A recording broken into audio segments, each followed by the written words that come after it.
Gəlin sizlərlə bağırsaq xərçəngi riskinizi azaltacaq lif qaynağı, çox ləzzətli qısır tarifi paylaşım.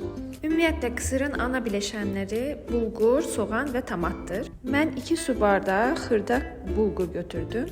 Üzərinə 3 stəkan qaynar su əlavə elədim və 10-15 dəqiqə bulgurun dəmlənməsini gözlədim.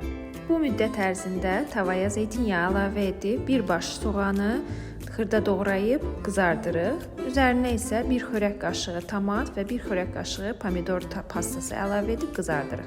Bir həkim olaraq yeməklərimizi xüsusilə zeytinyağlı etməyə çalışıram və sizə də önərirəm. Dəmlənmiş bulgurumuzun üzərinə qızardılmış soğan və tomat pastasını əlavə edirəm. Yaşıllıq olaraq isə öz bağçamızdan topladığımız cəfər, yəni petruşka, kişniş soğanı xırda doğrayıb əlavə edirəm. Çiy tərəvəzlərdən mən kökü sürtkəcdən keçirib əlavə edirəm. İstəsəniz eyni şəkildə pazını da əlavə edə bilərsiniz. Qarışımın üzərinə xırda doğranmış 1 ədəd xiyar və 1 ədəd pomidoru əlavə edirəm.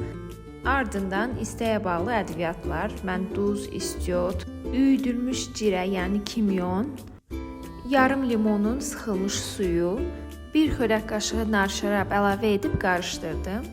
Və budur, çox ləzzətli və doyumlu qısır hazırdır. Tərəvəzlə zəngin bu qida bol lif qaynağı olduğu üçün bağırsaq sağlamlığınızı dəstəkləyir və bağırsaq xərçənginə yoluxma riskinizi azaldır.